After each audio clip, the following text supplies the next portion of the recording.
She smeared lipstick across my final painting and said, "Art doesn't pay rent." 2 years later, that same painting paid off her debts, and she had to watch it happen. You want to know how we got here? Sit down. This gets personal. Every Sunday dinner in our house felt choreographed, like someone had handed out scripts I didn't get. Sloane always hit her lines with flawless timing. Diane and Richard nodded on cue, and I sat there, fork in hand, fumbling through silence like a stagehand who wandered into the spotlight. The long oak table gleamed with the kind of care that didn't come from warmth, but from polish.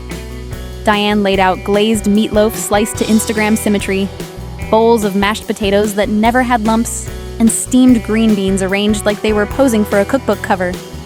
There were cloth napkins, wine glasses, even though I wasn't allowed to drink, and a candle centerpiece that smelled like pomegranate and performance. Grandpa's chair was still there at the end of the table, pushed in tightly like he might return any minute. He hadn't been around in months, not for Sunday dinners, not for Sloane's celebratory internship brunch, not even for my birthday. Still, somehow, his absence felt more present than my parents' smiles. "So, Maya," Diane said, her voice all honey and tight edges, "how's that little art project of yours coming along?" "It's not a project," I replied, eyes on my plate. "I'm building a portfolio." For RISD. Sloane let out a soft, theatrical gasp. "Oh, Maya," she said, turning her gaze toward me like she was pitying a bird that flew into a window. "That's adorable. Art school? Sweetie, do you know what tuition is these days?" I swallowed hard, but the mashed potatoes sat like concrete in my throat. Richard chuckled in that dry way of his and leaned back, folding his napkin in perfect symmetry before tossing his attention elsewhere. "Sloane's boss invited her to that hedge fund retreat in Aspen," he said. "Very exclusive. The VP might even give her a summer placement." "Really?" Diane's voice rose like a balloon. "Oh, honey, that's wonderful." "Thanks," Sloane said, tossing her pearl-draped hair over her shoulder. "He thinks I have good instincts for long-term equity." No one asked me what I thought about long-term anything. I nodded absently and stabbed a green bean in slow motion. I didn't mention that my last entry for the National Young Arts Contest didn't even place. I didn't say how long I stared at that rejection email, the way it flickered on my cracked laptop screen like it was trying to blink away my disappointment. I didn't bring up the late nights, the graphite-streaked fingers, the sketches I'd hidden under my mattress so no one could call them doodles. Grandpa might have said something, maybe a dry joke to slice through the tension, or one of his quiet truths like, "You don't need to be seen by everyone, just by someone who matters." But he wasn't there, and the silence weighed more than the meatloaf. After dinner, I helped clear the dishes while Sloane scrolled through Zillow listings on her phone, murmuring about lofts in Soho and whether a walk-in closet counted as a second bedroom. I scraped the plates, rinsed the glasses, and waited until I heard her heels echoing down the hallway before I slipped away. My room was dim and smelled faintly of turpentine. I clicked on the desk lamp, its light catching on a charcoal sketch I'd been working on. A portrait of a stray cat I'd seen outside the library, its one eye cloudy, tail bent. I liked him. He looked like someone who'd been through things. I opened a fresh page in my sketchbook and started to draw. Nothing fancy, just lines, shapes, the feel of pencil on paper. My phone buzzed with a message from Grandpa. "Hang in there, kiddo. They see what they want. You see what's real." I stared at those words for a long moment, then saved the sketch between pages and tucked the book under my mattress. The next morning, I woke up early. The sun cast long shadows across the floorboards, and I padded into the kitchen to make toast. On the dining table, scattered beneath a Yale brochure and a few of Sloane's dry cleaning receipts, was one of my drawings, folded, creased right down the middle. It was the cat, the one-eyed stray, his face split in half like the world had tried to erase him. The heater ticked behind me like a tired metronome, and my fingers ached from holding the brush too tightly. The room smelled like turpentine and cheap wax paper, but I didn't mind. It was December 29th, the night before RISD's portfolio deadline, and I was painting grief in layers of blue and burnt sienna. The final canvas rested against the far wall, taller than my desk chair, wider than my outstretched arms. It showed Grandma as I remembered her best, sitting in the hospital bed, eyes glassy but warm, her hand gripping mine. In the crook of her elbow, I painted a single tulip, half open, red at the edges, wilting just slightly. I'd spent the last 3 nights sleeping in 2-hour shifts, waking up in cold sweats with color schemes in my head. Every detail mattered, the texture of the skin on her palm, the way light fell across her temple, even the creases in the blanket beneath her. I wasn't just painting a woman, I was painting goodbye. My last conversation with someone who didn't see me as an afterthought. I backed away, breath shallow, and lowered my brush onto a napkin. Then I sat cross-legged on the floor, sketchbook open, letting the silence wrap around me like an old quilt. From the hallway, I could hear faint laughter, the squeak of Sloane's heels, and her voice rising as she said goodbye to whoever dropped her off. Keys jingled. The front door clicked. Then nothing. I thought I was alone, until the knob to my room twisted. Sloane staggered in, still dressed in her party dress, hair tousled, makeup slightly smudged. She held a bottle of rosé in one hand and a half-eaten macaron in the other. "Wow," she said, drawing out the word. "Looks like someone died in here." I didn't answer. She walked unsteadily toward the canvas and squinted. "Is that Grandma?" She tilted her head, then took a bite of the macaron. "You made her look old." "She was old," I murmured. Sloane laughed. "Whatever. RISD doesn't want dead people. They want edgy, abstract. Something that says, I live in Brooklyn and hate my parents." I stepped between her and the painting. "Don't," I said. It came out too soft. She blinked, swaying. "Relax, Maya. You're so tense. No wonder your art's so heavy." She turned toward my vanity. There, on the corner, sat a tube of red lipstick, one I used only for color testing. She picked it up and uncapped it like she was preparing for a stage cue. "Sloane," I warned. "Don't be so dramatic," she muttered. Then, in one motion, quick, thoughtless, she leaned forward and dragged the lipstick across Grandma's cheek. A crimson smear bloomed across the canvas like a wound. My throat closed. I didn't shout, didn't cry. I just stood there, frozen, brush still in my hand. She stepped back and smirked. "Oops, my bad." Then she turned on her heel and walked out, humming off key. I stared at the red streak, and suddenly the silence wasn't comforting anymore. It was crushing, suffocating. I crouched beside the canvas, fingers trembling, trying to wipe it off with my sleeve, but the pigment had sunk into the paint, into the skin I'd shaded for hours. My phone buzzed. Grandpa Charles. "Still painting?" I typed. "Sloane ruined it." She ruined everything. There was a pause. Then, "Kiddo, grief leaves marks. So does love. Paint both." I couldn't sleep. Instead, I pulled out the rest of my pieces, the entire portfolio. Landscapes of half-remembered parks, still lifes of crumpled napkins, and a self-portrait where I'd left the eyes unfinished. I carefully placed each one into the flat submission box, sealed it, and left it on my desk. I woke up late. My alarm had died overnight, and by the time I shuffled into the kitchen, the box was gone. Diane looked up from her coffee. "Sloane said she dropped off some old papers for recycling. I think your art stuff was in there too," she said casually, like she'd misplaced a magazine. I didn't speak. I ran outside, barefoot, heart pounding. The trash truck was already halfway down the block. That night, I stared at the ceiling for hours. I didn't eat, I didn't draw, and when my email finally pinged the next morning, the RISD subject line blurred as I clicked. "We appreciate your interest. Unfortunately," no portfolio, no second chance, no backup plan, just another door closing without a sound. The world tilted. I wanted to scream, but there was no one to hear me. The house echoed with silence, except for Sloane's laughter in the hallway, echoing from a FaceTime call. Then my phone rang. "Hey, kiddo," Grandpa said gently. "You okay?" I couldn't speak, could barely breathe. "Come live with me in Santa Fe," he said. "Bring your paints." Santa Fe smelled like sagebrush and quiet forgiveness. The kind of forgiveness that didn't ask for confessions or closure. Just your presence and a little patience. Grandpa met me at the tiny airport with a travel mug of cinnamon coffee, and a smile that didn't try too hard. He didn't ask why I didn't bring more than one suitcase or why my shoulders looked like they'd forgotten how to rest. He just said, "You're here. That's enough for today," and handed me a granola bar with almonds I would later pick out in silence. The cottage sat at the edge of the old quarter, tucked behind a low adobe wall that leaned a little to the left like it had seen things it preferred not to talk about. It had turquoise window frames, wind chimes made from vintage spoons, and a front yard scattered with flat stones, stubborn cactus, and a rusted lawn chair Grandpa insisted was structurally sound, if not visually impressive. Inside, the house smelled like linseed oil and old paperbacks. The living room had a bookshelf full of poetry and ceramic owls. My bedroom window faced a weathered shed Grandpa called the art garage, where a dozen blank canvases leaned against the wall like introverts at a party. I spent the first few weeks doing nothing, or maybe everything.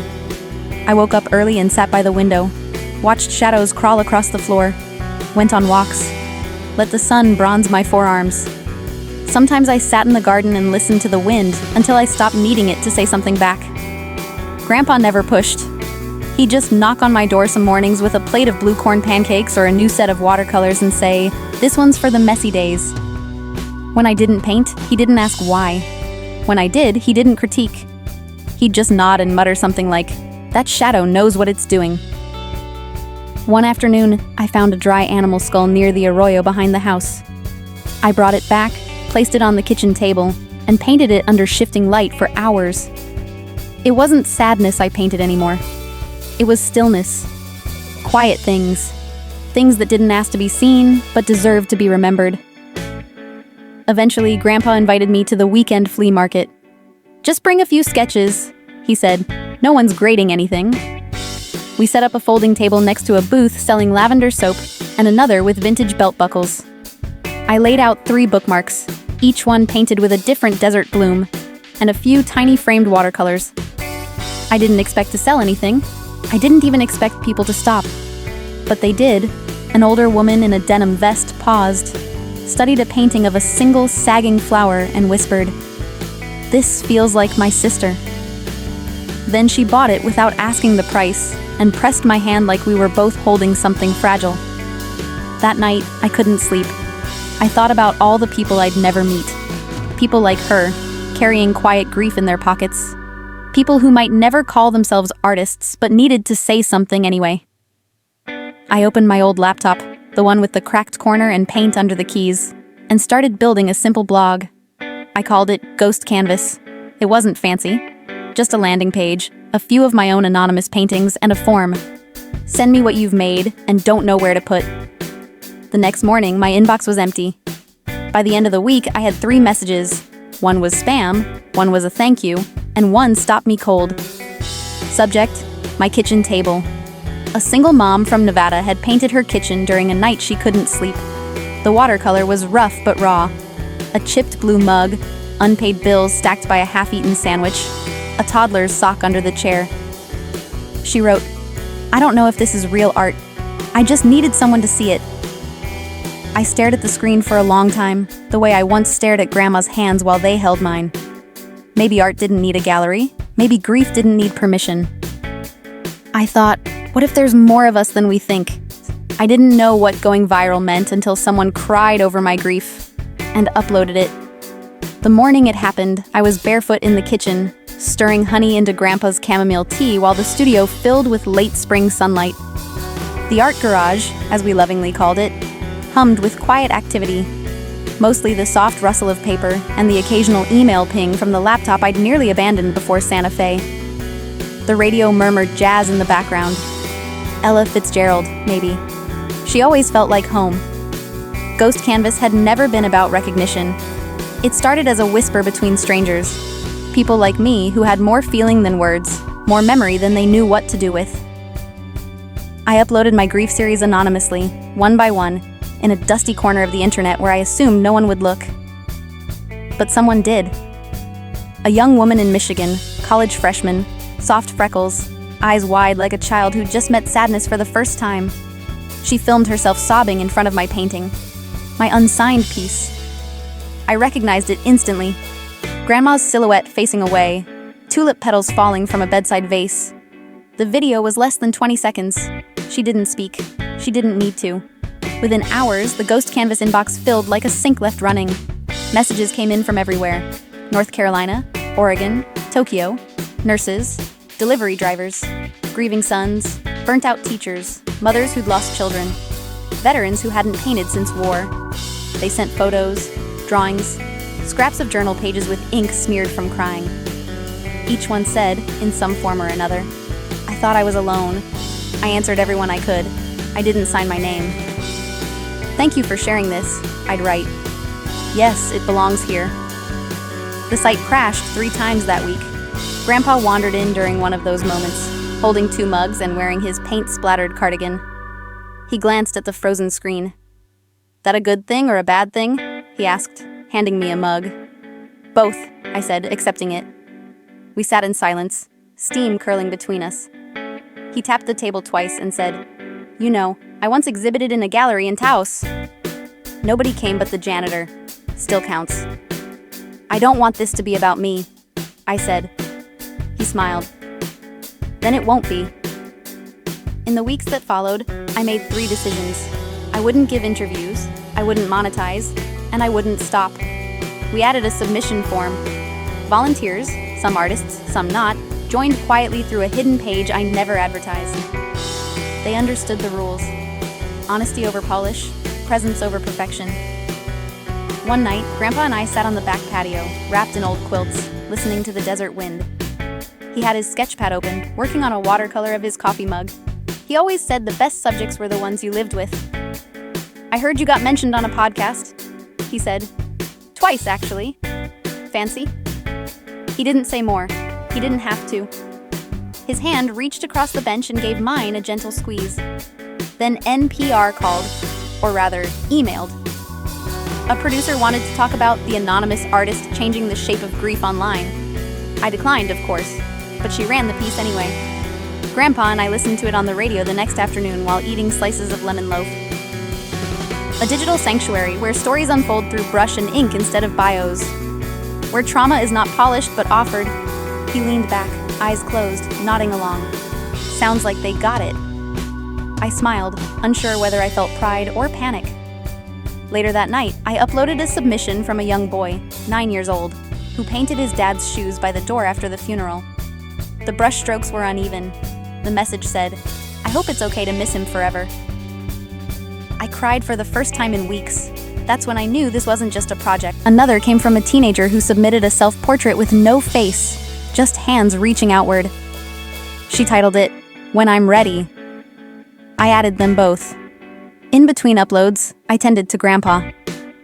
He was slower now, needed help opening jars and remembering where he left his glasses. But he still painted, still believed in quiet mornings and leftovers turned into soup. He told me once, you don't have to make noise to make a mark. I never forgot that. Then one evening, he knocked on my door holding a folded piece of paper. Print this, he said. It was a letter, to be read in the event of his passing. I didn't ask questions. I just nodded. He squeezed my shoulder and whispered, I know what you're building. Let them come. That night, the wind was stronger than usual, and the stars felt closer. I didn't sleep. I was too busy uploading a painting of a diner napkin scrawled with the words, I'm still here. And somehow, I was too. Then, just as quietly as the first message had arrived, came another. From Diane's email. Subject line, We're coming to town. No greeting, no explanation, just one line beneath it. It's Dad's idea. I read it twice, 3 times. My hands trembled slightly. I didn't reply. I didn't forward it to Grandpa. I just closed the laptop, turned off the light, and sat still long enough to hear the wind chimes speak for me. They arrived in matching luggage, designer sunglasses, and too much perfume for the desert. From my place on the front porch, I watched them pull up in their rental SUV, sleek, silver, and spotless, like everything else about them. Diane stepped out first, her hair perfectly blown out, even in the wind. She carried a quilted handbag the size of a microwave. Sloane followed, adjusting her sunglasses and pausing dramatically before scanning the adobe house like it offended her aesthetic. Richard lagged behind, grunting as he lifted 2 suitcases that matched the desert too well, sand-colored Samsonite with gold zippers. Grandpa leaned beside me, sipping lukewarm coffee from his chipped owl mug. Be kind, he muttered, but don't let them rearrange your furniture. I tucked that into my chest like armor. We met them at the walkway. Diane air-kissed. Sloane gave me a half hug that smelled like lavender and barely touched my back, and Richard patted Grandpa on the shoulder like he was closing a deal. Inside, they made commentary of everything. Diane called the house charming rustic, which I suspected meant not worth remodeling. Sloane raised an eyebrow at the crooked bookshelf. Richard wandered into the kitchen and opened every cupboard like he was casing the place. They didn't say much about the art on the walls. Not at first. Dinner was already simmering. I'd started early that morning. Vegetable stew, cornbread, a big bowl of salad with cranberries and goat cheese. Grandpa's favorite. For dessert, I baked a plum cobbler. The table was set in the backyard, under string lights and cottonwood shadows, with mismatched ceramic plates and thrifted wine glasses. Grandpa insisted the occasion was casual elegance. He wore his paper birthday crown from 3 years ago, creased, but still holding its shape. Everyone sat down just before sunset. The light fell golden on the adobe walls, and the garden smelled of sage and warm earth. Grandpa took the seat at the head, like always. I sat beside him. Across from me, Sloane opened a bottle of wine she'd brought, something French I couldn't pronounce. Small talk started brittle and stayed that way. Diane complimented the garden. Richard asked about the air quality. Sloane scrolled her phone under the table, pretending to check work emails. "So, Maya," Sloane said after the second glass of wine, "you're still doing that anonymous art thing?" I nodded. "Ghost Canvas is still running." She made a face. "It's just funny, isn't it? That being invisible became your thing." I didn't answer. Grandpa looked at her, calm and firm. "Some things shine brighter when they're not pointed at." Diane jumped in. "We're just so glad you've found purpose." I kept eating. Richard cleared his throat. "Charles, we were thinking, wondering. Have you thought about, the future? Estate planning? Succession?" Sloane chimed in. "Legacy stuff. It's smart to get ahead of these things, especially while we're all together." Grandpa stirred his stew. "Legacy isn't a portfolio. It's who remembers your stories when you're not in the room." Silence fell over the table. Only the wind responded, whispering through the leaves. After dessert, they offered to help clean up. Diane washed 2 forks, then disappeared. Richard poured himself another drink. Sloane wandered off without a word. Grandpa and I stayed behind.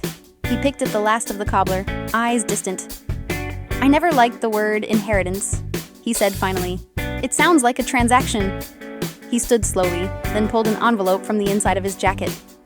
"Give this to Mr. Adamson," he said, "when the time comes." I held it with both hands. "What is it?" He looked toward the sky, where the first stars were beginning to show. Just a few decisions made in peace.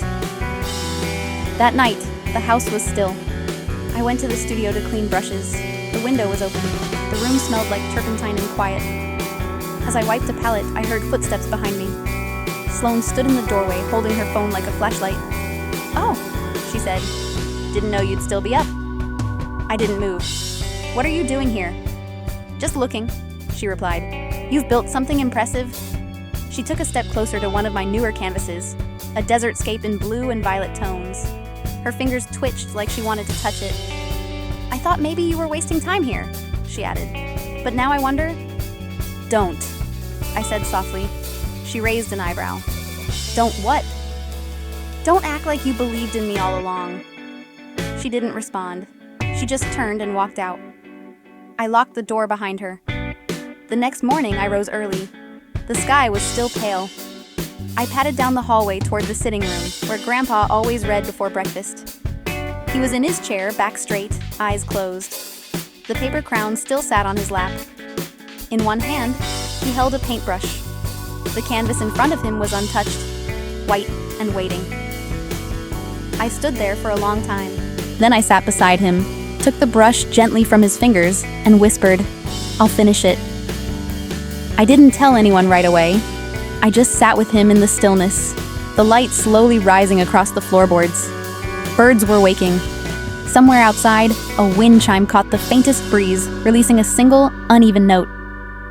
Eventually, I rose and made coffee, out of habit more than need. I poured 2 mugs, one for me and one for the empty chair. The steam curled upward and vanished. When Diane came into the room and saw him, she gasped.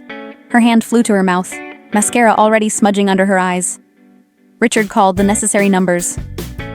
Sloane stood in the hallway, arms crossed, face unreadable. No one mentioned the envelope. I kept it tucked inside my sketchbook between two unfinished pieces.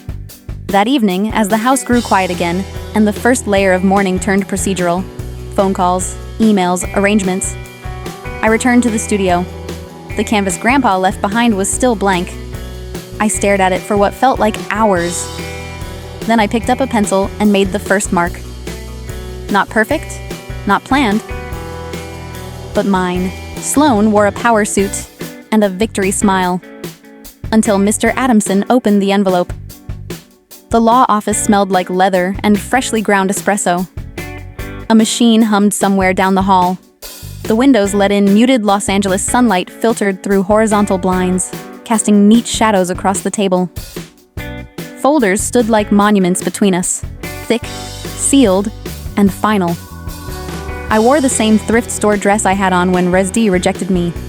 It had faded seams now, a faint ink stain on the hem, but the fabric had softened like it had weathered something. So had I. Sloane sat at the far end of the table, flanked by Diane and Richard, her posture impeccable. Her lips were a bold, confident red. She had curled her hair, chosen pearl earrings, and adjusted her posture as if preparing for a photo op. She hadn't said a word to me since Santa Fe. Didn't need to. Her smirk spoke fluently. Mr. Adamson entered quietly. Gray suit, wire-rimmed glasses, briefcase in hand. He gave a small nod, took his seat, and began without ceremony. Per the request of the deceased, Charles Whitaker, I will now read the contents of his last will and testament, dated January 2nd, 2024.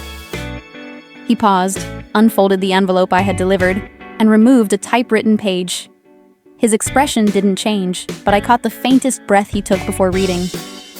To my beloved family, he began, voice steady. I leave not only my belongings, but my intentions. I sat still.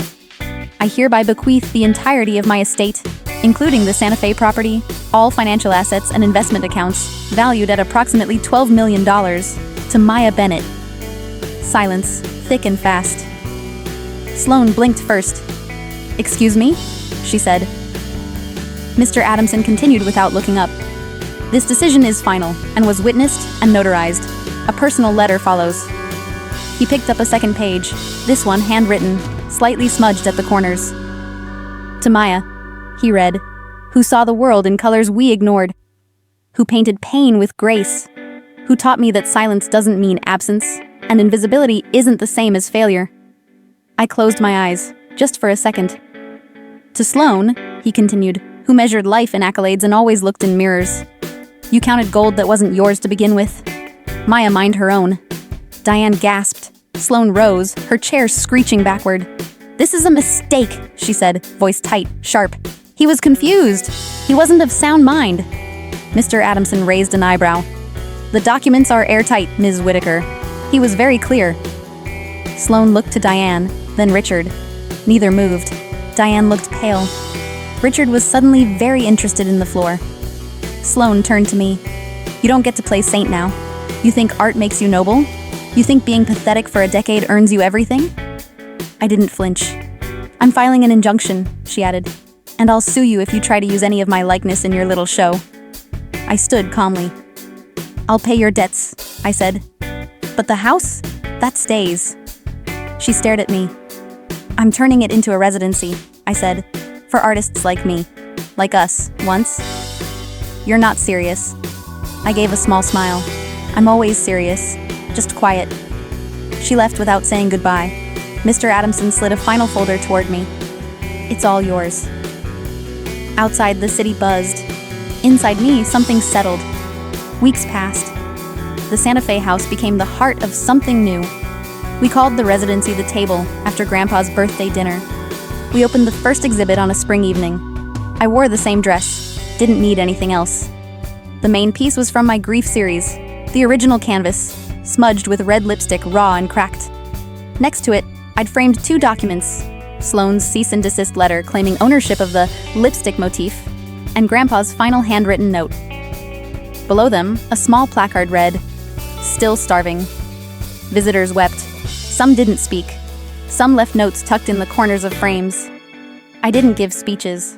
I walked the gallery alone, tracing stories in paint and thread, surrounded by ghosts that no longer haunted, only witnessed. I had not won everything. I had won myself.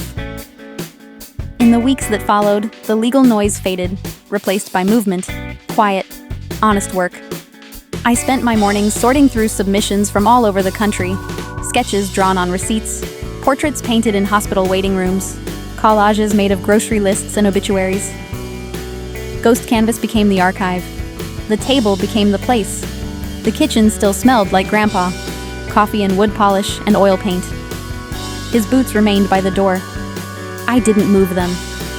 Artists came and stayed for weeks at a time. Some barely spoke, some never left notes, but each left something behind. A fingerprint, a chipped mug, a single brush stroke on the community wall we built out back. One afternoon, I found a girl barely older than I was when I started this path, standing in the garden with paint on her palms and tears on her cheeks. "I thought I missed my chance," she said. "You didn't," I told her. Later that evening, I lit a candle beside Grandpa's empty chair. Just one. Not a memorial, a continuation. That night, I dreamed of him standing at the edge of the garden, looking toward the horizon, paper crown blowing in the wind. I woke up before he turned around. But that was enough. In the guest book, someone had written, "Thank you for showing us how to grieve in color." I sat with that line for a long time. Then I picked up a brush and painted something I had never dared before. A portrait of Grandpa, not posed, not formal.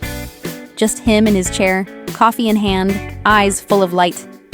I placed it in the last room of the exhibit, where the sun hit just right in the afternoon. No plaque, no title, just presence. As the last guests filed out that evening, I turned off the lights one by one. The gallery fell into quiet, but not silence. There was still breath in the walls, echoes of stories suspended in strokes and smudges. I stepped outside. The stars were out. The sky was vast. And for once, I didn't feel small beneath it. I walked home slowly, the dirt path soft beneath my shoes, my dress trailing behind like a memory that no longer hurt. I didn't look back. I didn't need to. Under the quiet stars that night, I realized I didn't need to look back, because everything that mattered was already within me. The pain, the silence, the small victories, they had shaped me, not broken me. Sometimes in life, being seen isn't as important as being true. And forgiveness, even when undeserved, is how we choose peace over pride. Legacy isn't what we leave behind in numbers, but in kindness, in stories, in grace. If this story spoke to you, feel free to share your thoughts. After all, the most beautiful stories are the ones we carry together. If any part of this story reminded you of something or someone you've loved, lost, or forgiven, I'd love to hear it. Feel free to share your thoughts in the comments. Sometimes the stories we tell help others feel seen too.